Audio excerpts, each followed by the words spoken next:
فرشتے کی عزتدار خواتین حضرات، السلام علیکم ورحمۃ اللہ وبرکاتہ۔ نحمده ونصلي ونسلم على رسوله الكريم، أما بعد، فأعوذ بالله من الشيطان الرجيم، بسم الله الرحمن الرحيم، وقل رب زدني علما، آمنت بالله صدق الله مولانا العظيم وصدق رسوله النبي الأمين المقيم الكريم، ونحن على ذلك لمن الشاهدين والشاكرين والحمد لله رب العالمين۔ انتہائی ادب و احترام کے ساتھ درود پاک کا نذرانہ پیش کریں کہ اللہم صلی علی سیدنا و مولانا محمد معدن الجود والکرم وآلہ وصحبہ وابنہ الکریم، صلاۃ و سلام علیک یا رسول اللہ صلی اللہ تعالی علیہ وسلم۔ وقت 1:18 ہو چکے ہیں اور پروگرام جو ہے مکمل طریقے سے ختم ہو چکا ہے۔ حضرت کا حکم تھا تو میں کھڑا ہو گیا، یہ تقریر کا وقت بھی نہیں ہے، اور بہت ہی بہترین انداز میں آپ نے ابھی استاد العلماء حضرت مفتی شاداب حسین مصباحی صاحب قبلہ کا مکمل مدلل مفصل بیان آپ نے ابھی سماعت کیا۔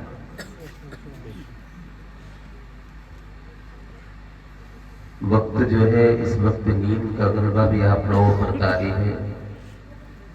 بہرحال اللہ رب العزت میری حاضری کو اپنی بارگاہ میں قبول فرمائے۔ چاہت یہ تھی کہ ہمارے عزیز گرامی مفتی وسیم جیلانی جو ابھی ازہر جامعہ ازہر مصر سے سفر طے کر کے آئے ہیں،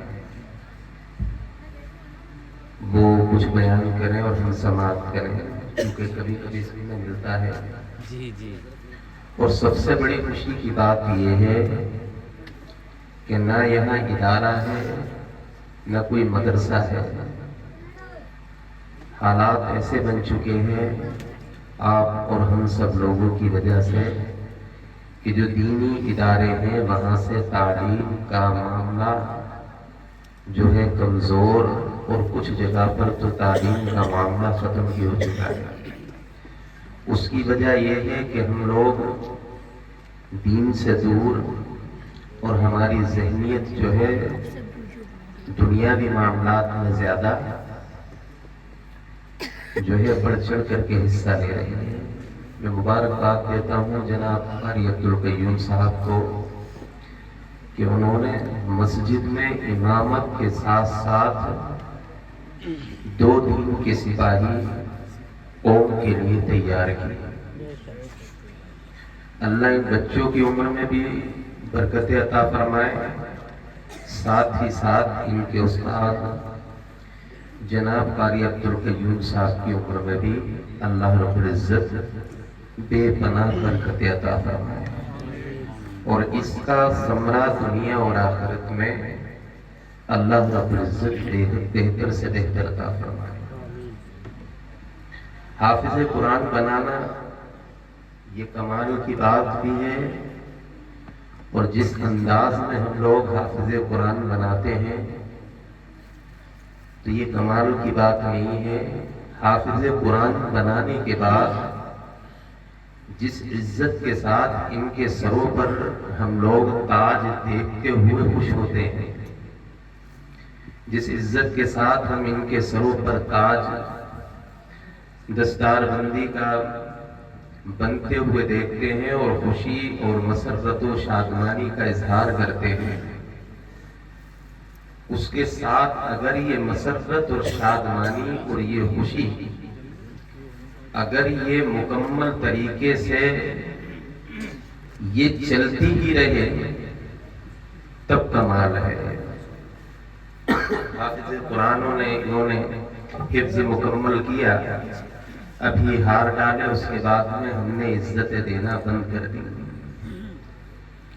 حافظ قرآن بنانے کے ساتھ ساتھ انہیں عزتیں بھی دو، ان کا ادب کرو، اور جب ادب کرو گے تو یہی وہ دولت ہے جو دنیا اور آخرت میں تمہارے کام آئے گی۔ اللہ رب العزت نے کلام پاک کے اندر ارشاد فرمایا، محبوب آپ فرما دیجئے علم کی طرف رغبت دلائی، اور ہم بالکل لل ہیں اس معاملے میں۔ یہ حافظ ہیں، ان کا مقام کیا ہے؟ آپ دیکھیں دیجے 40 میں ہم لوگ جاتے ہیں تو وہاں پر آیت مبارکہ پڑھی جاتی ہے، لو انزلنا هذا القرآن على جبل لرأيته خاشعا۔ اللہ فرماتا ہے اگر ہم اس قرآن کو پہاڑ پر نازل کرتے تو اس کی دہشت سے، اس کی خشیت سے پہاڑ جیسا مضبوط چٹان پھٹ کر کے پاش پاش ہو جاتی ہے، لیکن یہ چھوٹا سا ننھا سا دل اور یہ چھوٹا سا دماغ اگر پتھر لگ جائے تو بکھر جاتا ہے۔ اس چھوٹے سے دماغ پر اور قلب پر ان ننھے بچوں نے کلام پاک کو مکمل اتار لیا۔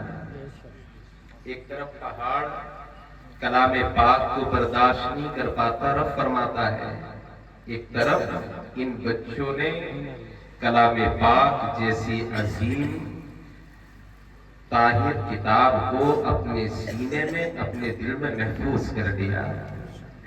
وجہ سمجھتے ہو؟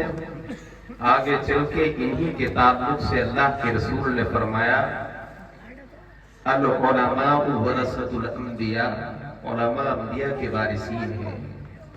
ادھر نبی پاک صلی اللہ علیہ وسلم کے قلب پر کلام پاک کو اتارا گیا تو آپ کے دل کو اللہ رب العزت نے کلام پاک کے مطابق جو ہے مضبوط کیا۔ اسی وراثت کا ثمرہ یہ ہے کہ ان بچوں نے بھی اپنے دل پر کلام پاک کو اتار لیا۔ یہ وہ حافظ قرآن ہیں۔ اب آپ آگے دیکھیں ان کی عزت کرنے کے لیے کیوں کہا گیا؟ بہت ساری چیزیں بتانے کے لیے، لیکن وقت اجازت نہیں دیتا ہے۔ یہ اسرار ہے، آپ کی محبتیں ہیں، آپ نے کھڑا کر دیا، نہیں تو استاد کے سامنے، باپ کے سامنے کبھی اولاد کھڑی نہیں ہوتی ہے۔ اور اس باپ بھی یہاں پر ایسا موجود جسے روحانی والد کہا جاتا ہے۔ روح جسم سے پر مقدم رہتی ہے، روح کا تو دار و مدار ہے، روح نکل جائے تو انسان مر ہی جاتا ہے۔ تو یہ وہ حافظ قرآن ہیں جنہوں نے کلام پاک کو اپنے سینے میں محفوظ کیا۔ عزت ان کی کرو۔ کیوں عزت کرو؟ اگر آج ان کی عزت ہم دنیا میں کریں گے تو ایسا نہیں ہے کہ آپ کو ان کی عزت کرنے کے بدلے میں کچھ حاصل نہیں ہوگا، بلکہ ان کی عزت کا ثمرہ یہ ہوگا کہ آپ کو دنیا اور آخرت میں بہتر سے بہتر اس کی جزا ملے گی۔ یہ وہ حافظ قرآن ہے۔ آپ دیکھتے ہیں ہم لوگ، ہمارے علاقے میں تعویذات کا معاملہ ہے، اور بڑی ذمہ داری کے ساتھ یہ جملہ بول رہا ہوں، جن پیروں کے پاس آپ جاتے ہو نا کہ پھونک مار دو طبیعت خوش ہو جائے گی، انہوں نے اتنے چلے کرنے کے باوجود اتنا قرآن نہیں پڑھا ہے جتنا قرآن انہوں نے اب تک پڑھا ہوگا، جتنا قرآن انہوں نے، اور قرآن بھی انہوں نے پڑھا ہے تو اللہ کی رضا کے لیے، کیونکہ ان کے ذہن میں ایک ہی نشہ کہ جلد سے جلد کلام پاک کو سینے میں اتاریں اور استاد کو سنائیں۔ اور ادھر چلہ ہوتا ہے تو وہ چلہ اس وجہ سے ہوتا ہے کہ کچھ حاصل ہوگا تو لوگوں میں محبوب ہوں گا، بھوک میں دم ہوگا، جب بھوک میں دم ہوگا تو جیب میں بھی دم ہوگا۔ لیکن جس پیر کو آپ پیر سمجھتے ہو، ان سے بڑا پیر یہ ہے، ان سے بڑا پیر۔ اور مجاہدہ جو صوفیہ اکرام فرماتے ہیں، مجاہدہ سب سے بڑا کون سا ہے؟ وہ یہی ہے کہ علم حاصل کر کے اس پر عمل کر لیا جائے، اس سے بڑا مجاہدہ کوئی نہیں ہے، اس سے بڑا مجاہدہ کوئی نہیں ہے۔ تو ان کی شان ہوتی ہے، ان کی عزت کیا کریں۔ سنو حدیث پاک، اللہ کے رسول فرماتے ہیں، کہتے ہیں العالم سلطان اللہ فی الارض ومن وقع فیہ فقد ہلاک۔ آج جو ہم پیٹھ پیچھے ائمہ اور حفاظ کرام کے گلوں میں ہار ڈال کر پیٹھ پیچھے توہین کرتے ہیں، میرے نبی نے فرمایا کہ یہ جو عالم دین ہوتے ہیں، یہ زمین پر اللہ رب العزت کی طرف سے مقرر کیے جاتے ہیں، یہ تمہارے بادشاہ ہوا کرتے ہیں۔ ابن ماجہ میں بھی ایک حدیث پاک ہے، اللہ کے رسول نے فرمایا الامام حاکم للقوم، امام قوم کا بادشاہ ہوتا ہے۔ اور پھر آگے اسی حدیث میں فرمایا کہ وَمَن وَقَعَ فِيهِ، جس نے ان کے اندر اگر کوئی برائی کو تلاش کیا فقط ہلاکا، اللہ رب العزت اسے تباہ و برباد کر دیتا ہے۔ ایک حدیث پاک میں جو حضرت ابو ہریرہ سے روایت ہے، میرے آقا فرماتے ہیں من اہان العالم فقد اہان العلم ومن اہان العلم فقد اہان النبی صلی اللہ علیہ وسلم ومن اہان النبی صلی اللہ علیہ وسلم فقد اہان جبرائیل علیہ السلام ومن اہان جبرائیل علیہ السلام فقد اہان اللہ ومن اہان اللہ فاہان اللہ فی یوم القیامت۔ اللہ کے رسول فرماتے ہیں جس نے کسی عالم کی توہین کی تو اللہ اس نے علم کی توہین کی، اور جس نے علم کی توہین کی ذلیل کیا اس نے میرے نبی کی توہین کی، اور جس نے نبی کی توہین کی اس نے جبرائیل علیہ السلام کی توہین کی، اور جس نے جبرائیل علیہ السلام کی توہین کی اس نے اللہ کی اہانت توہین کی۔ اس کا بدلہ کیا ملے گا؟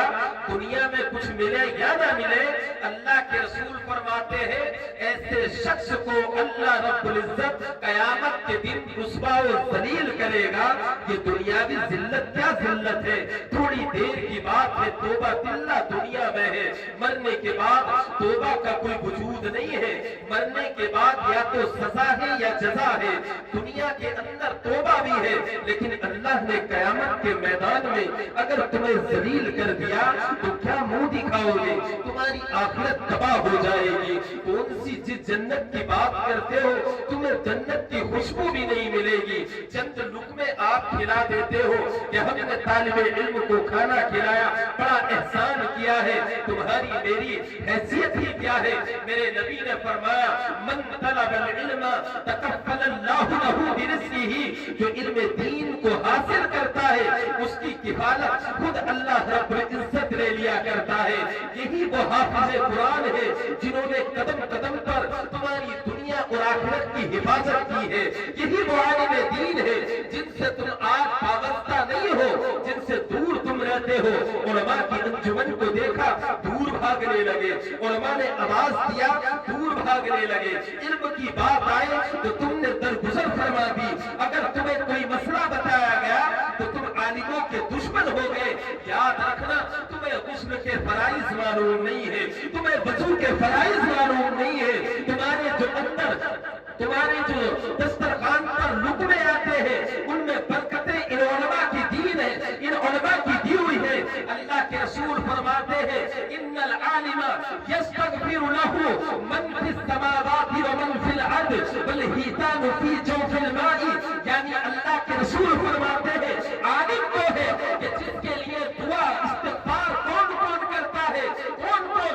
جو زمین کے اندر ہے، آسمان میں تمام مخلوق حافظوں کے لیے، عالموں کے لیے استغفار کرتی ہے، اور جو پانی کے اندر ہے وہ بھی استغفار کرتی ہے۔ قرآن کی طاقت یہ ہے، قرآن کا وقار یہ ہے، قرآن کی شان یہ ہے۔ جب حافظ قرآن اپنے سیاکار دل پر قرآن کو نقش کر لیتا ہے تو قرآن کی برکت سے جب وہ چلتا ہے تو تم نگاہیں بچھاؤ یا نہ بچھاؤ، اللہ کی نوری مخلوق ان کے قدموں کے نیچے نورانی پروں کو بچھا لیتی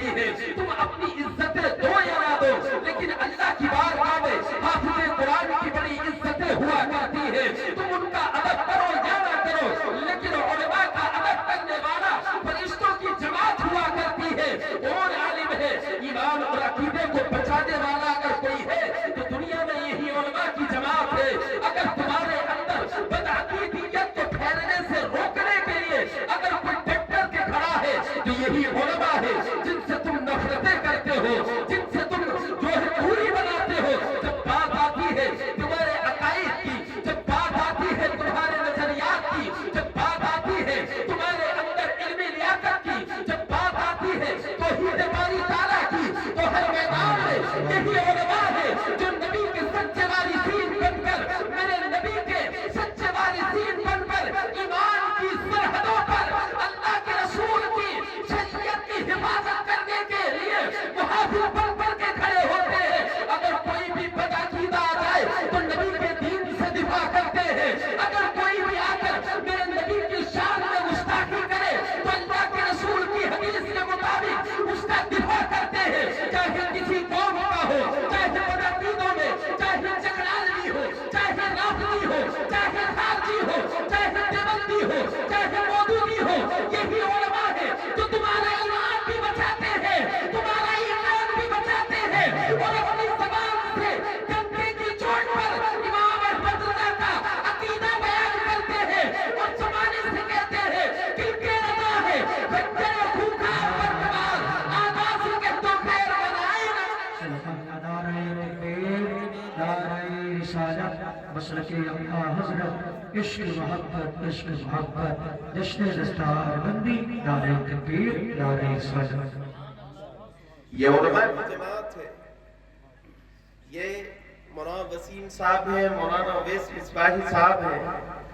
یہ صرف اپنے گھر والوں کے لیے نہیں ہے، یہ جس جگہ جاتے ہیں، جس جگہ جاتے ہیں تو تمہارے لیے فخر کا سبب بنتے ہیں۔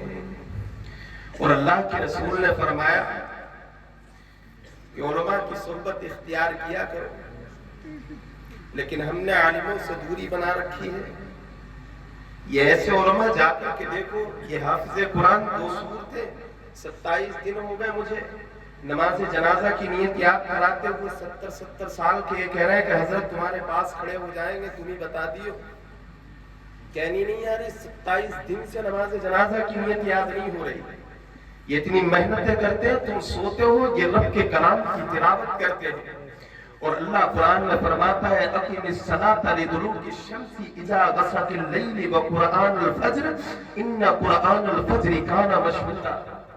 جب قرآن کو پڑھا جاتا ہے طلوع فجر کے وقت تو اس تلاوت کو سننے کے لیے اللہ کے فرشتے جو ہے ایک گھیرا بنا کر کے کھڑے ہو جاتے ہیں اور اس تلاوت کو بغور سماعت کرتے ہیں۔ پھر وہ پڑھنے والا جب دعا کرتا ہے تو اس کی دعا پر فرشتے آمین کہتے ہیں۔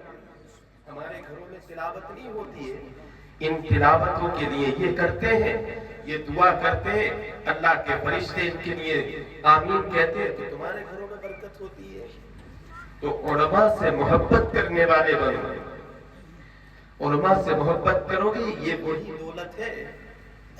اللہ کے رسول فرماتے ہیں اذا مات الانسان انقطع عنہ عملہ، جب انسان انتقال کرتا ہے نا، آخری بات سنیں کیونکہ وقت نہیں ہے، اور یہ حضرت کا حکم ہے، نہ تو میں یہاں تک جو پہنچا ہوں یہ حضرت کی مہربانی ہے، تراشنے والے یہ ہیں، میں تو ایک مٹی کا ڈھیلا تھا، اب اس کے اندر انہوں نے کیا دیکھا، کتنا اسے کھنگالا، کتنا مطلب اسے سوارا۔ آج آپ لوگوں کے سامنے بولنے کی ہمت و جسارت، اور سب سے بڑی بات یہ ہے استاد کی موجودگی میں، اور وہ بھی رات کے 1:30 بجے بولنا، یہ بہت بڑا کام ہے، بہت بڑا کام، رات کے 1:30 بجے بولنا استاد کی موجودگی میں۔ لیکن مجھے 1:30 بجے کا احساس نہیں ہو رہا، کیوں کہ جس کے سر پر روحانی باپ کا سایہ ہوتا ہے نا، اسے کسی چیز کی ٹینشن نہیں ہوتی ہے۔ سننے والے بندے نے ابا خوش ہو جائے بس دنیا اور آخرت سبر جائے گی، جس کے والدین راضی اس سے اللہ کے رسول راضی، اور جس سے اللہ کے رسول راضی اس سے رب راضی، اور جس سے رب راضی تو دنیا اور آخرت میں اسی کے لیے جو ہے اللہ رب العزت کی رحمتیں اور برکتیں ہیں۔ میرے نبی نے فرمایا سنو، یہ جن کے بچے ہیں، آخری بات، آخری بات اور اپنے ذہن سے یہ اتنی بڑی بات، علماء کا یہ منبر اور واقعی مدینہ العلماء ہونے والا ہے خیم پور کی سرزمین، اور بڑے فخر کی بات ہے مصباحی، ثقافی، سادی اور ان قریب جامعہ ازہر سے جو ہے ازہری کی ڈگری بھی انشاءاللہ حاصل ہوگی۔ تو ہر طریقے سے علماء آپ کی قیادت کے لیے یہاں موجود ہیں، شرط یہ ہے کہ ان سے قریب ہو۔ کیا بنے گا علم حاصل کرنے سے؟ حافظ بنیں گے تو 8-10 ہزار کی تنخواہ، تم نے کتنی فیکٹریاں اکٹھی کی؟ آپ تو حافظ نہیں بنے، آپ میں سے کوئی عالم نہیں، کتنی فیکٹری، کتنی دولت، کتنی جو ہے آپ نے زمین و جائیداد، کتنی ثروت اکٹھی کی؟ کچھ بھی نہیں ہے، بالکل جیسے تھے ویسے ہی ہیں۔ لیکن حضرت علی فرماتے ہیں کہ علم کی دولت اور دنیاوی دولت میں بہت ساری چیزیں جو ہیں ایک دوسرے سے جو ہے ضد ہے۔ آپ دیکھیں کہ علم ایک ایسی دولت ہے جو کبھی چوری نہیں ہوتی ہے اور دنیاوی دولت چوری ہو جاتی ہے، اور علم ایک ایسی دولت ہے جتنا خرچ کرو اتنی بڑھتی ہے، اور دنیاوی دولت خرچ کرو تو ختم ہو جاتی ہے۔ علم کی دولت وہ ہے جو انسان کی حفاظت کرتی ہے، اور دنیا کی دولت وہ ہے جو انسان اس کی خود حفاظت کرتا ہے۔ دنیا کی دولت وہ جو ہے قبر کے ساتھ ساتھ میدان قیامت تک تمہارے دامن سے وابستہ رہتی ہے، لیکن دنیاوی دولت سانس چھوٹی آس ٹوٹی یہ ہوتا ہے۔ سنو، عالم بنانے سے کیا فائدہ ہے؟ کیا ملے گا اپنے بچوں کو علم دین سے آراستہ اور پیراستہ کرنے سے؟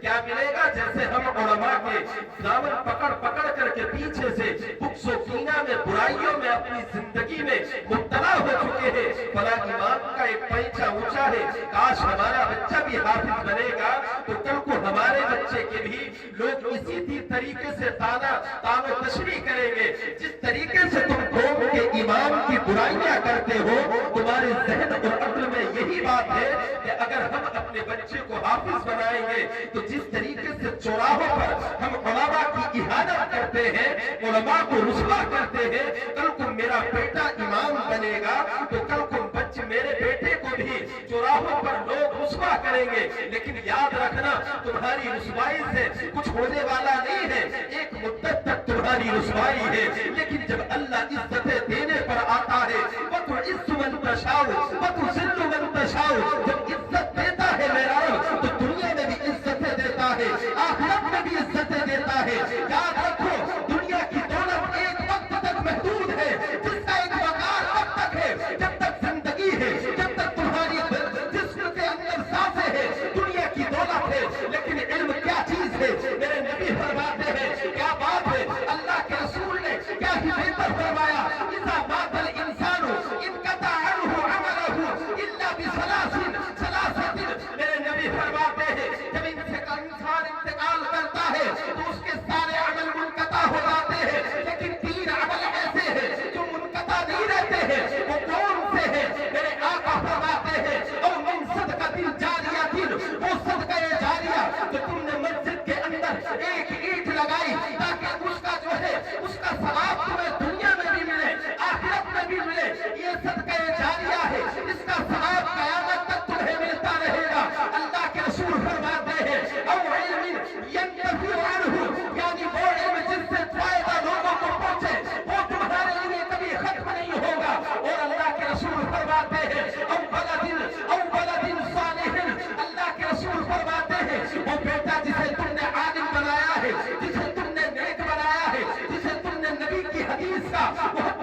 دنیا دی اپنے بچوں کو پڑھاؤ اور اپنے بچوں کے لیے علم دین کے لیے اچھے اچھے راستے تلاش کرو، انہیں سوارو، یہ سورے ہوئے ہوں گے تو تمہاری قبر، تمہاری حشر، تمہاری زندگی سب کچھ سور جائے گی۔ نہیں تو معاملہ جیسیوں کا دور ہے، مٹی دینے کا بھی طریقہ تمہیں کوئی نہیں بتائے گا، 5 منٹ میں قبر تیار ہو جائے گی تمہاری، سمجھ رہے ہیں نا؟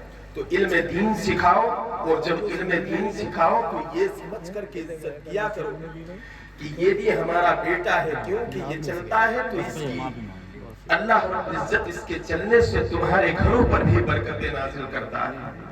تو جیسے اپنے بیٹے کی عزت کریں۔ اور دوسری بات، یہ امام صاحب بیٹھے ہوئے ہیں، یہ امام صاحب بہت بڑا کام کیا ہے، میرے تعلقات نہیں ہے، میں نہیں جانتا ہوں، 2-3 مرتبہ ملاقات ہوئی ہے۔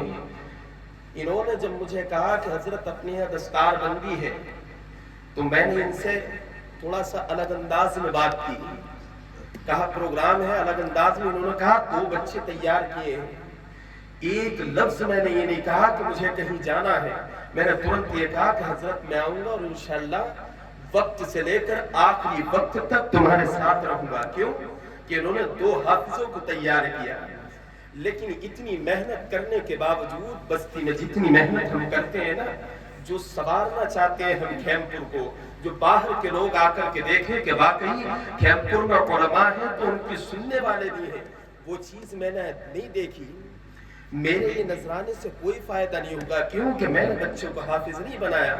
یہ رات و دن کی میں تو فجر کی نماز پڑھ کے آرام کرتا ہوں، تھوڑی دیر بچے پڑھائے پھر پروگرام میں۔ یہ امام ہے جس کے تعلق سے نبی نے فرمایا امام قوم کا بادشاہ ہوتا ہے۔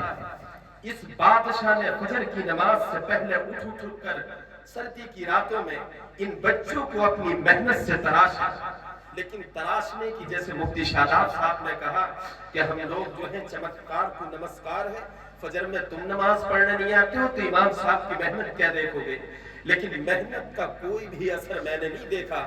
ہونا یہ چاہیے تھا اس کھیم پور کی سرزمین پر جس طریقے سے 2 حافظ انہوں نے قوم کو ہیرے دیے، یہ آگے چل کر تمہاری مسجد کے امام بھی ہوں گے اور تمہاری نماز جنازہ پڑھاتے ہوئے بھی آئیں گے۔ تمہارا سگا بیٹا تمہارے لیے دعا نہیں کرے گا، لیکن یہ بچے تمہارے لیے دعا کریں گے۔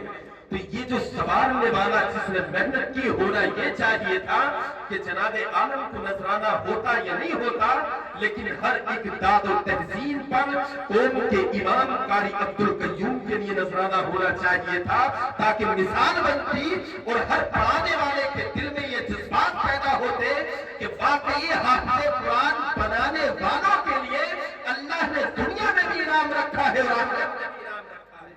لیکن قاری صاحب خالی بیٹھے ہوئے، کچھ بھی نہیں۔ یہ طریقہ اپناؤ، آج 2 دیے ہیں، آنے والے ٹائم میں یہ 4 دیں گے۔ 4 کام لینے والا ہونا چاہیے، کام لینے والا، سمجھ رہے ہیں نہیں؟ تو یہ چیز میں اپنی جیب میں نہیں رکھ کے لے کر کے جاؤں گا، یہ بستی ہے، میں آپ کو اس لیے بتا رہا ہوں، ہماری بستی ہے، ایسا ہونا چاہیے۔ اور میں بڑی دعائیں کرتا ہوں اللہ رب العزت قاری صاحب کے علم میں، عمل میں برکت عطا